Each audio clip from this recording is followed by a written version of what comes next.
ওই মারহারে ভোট দিলে জান্নাত যাইবে। যারাই শিরিক গুনাহ করে তারা। এই সত্য মিথ্যার লড়াই আপনাদের জিততে হবে। এই এলাকাটা একটা ধানের শীষের ঘাঁটি। জিয়া রহমান বোধহয় অনেকবার এসেছেন এখানে, মেহমানদের নিয়ে এসেছেন, তিনি নিজে এসেছেন, খাল কেটেছেন, আবার মেহমানদের নিয়েও বিশ্ব ব্যাংকের প্রেসিডেন্টকে নিয়ে এসেছিলেন, নেপালের রাজা বৃন্দকে নিয়ে এসেছেন। এটা একটা ঐতিহাসিক ইউনিয়ন আপনাদের ইউনিয়নটা, এবং বাংলাদেশের সবাই জানে জিয়া রহমানের বদৌলতে। তো ভাই, সামনে ইলেকশন, সামনে নির্বাচন, জাতীয় নির্বাচন। এখন আমাদের কোনটা সত্য কোনটা মিথ্যা এই লড়াই করতে হচ্ছে আমাদের। আপনাদের সতর্ক থাকতে হবে। আপনারা যদি আমাদের দলকে ভালোবাসেন, জাতীয়তাবাদী দলকে ভালোবাসেন, এই সত্য মিথ্যার লড়াই আপনাদের জিততে হবে। এই মারহারে ভোট দিলে জান্নাত যাইবে। আল্লাহ গফুর ছাড়া, আল্লাহ ছাড়া কেউ দুযোগ দিন না পারিবে, কেউ ব্যস্ত দিন না পারিবে। ইয়ান বিশ্বাস করুন না আপনারা? ইয়ান তো বিশ্বাস করুন। তাহলে যারাই শিরিক গুনাহ করে তারা, শিরিক গুনাহ করে তারা।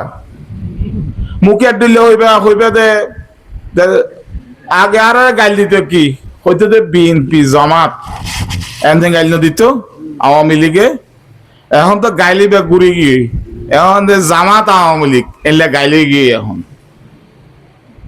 মানে এই যে আই আশ্চর্য হয়ে যায় গিয়ে আর কি।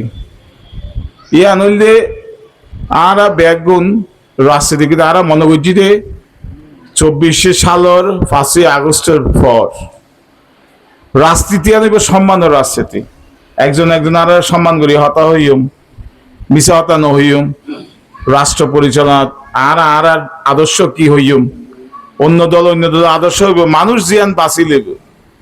ইয়ানি মানুষ যারে ভোট দিব ওই রাষ্ট্র পরিচালনা করিব। এখন তো আগত পারে গালাগালি বাড়ি ফেসবুকত তো আর যদি ইয়ান হই একান হতা হই গাইল দিতে দিতে ফেসবুকত গত 50 বছরত ইসলাম আল্লাহ যদি সবচেয়ে বেশি অবদান রাখি থাকে ই বলতে বিএনপি শহীদ রাষ্ট্রপতি জিয়া রহমান। আজ ওয়াজ মাহফিল জিন ঘরের জিয়া রহমান আসছে বলে গরিব হচ্ছে দে।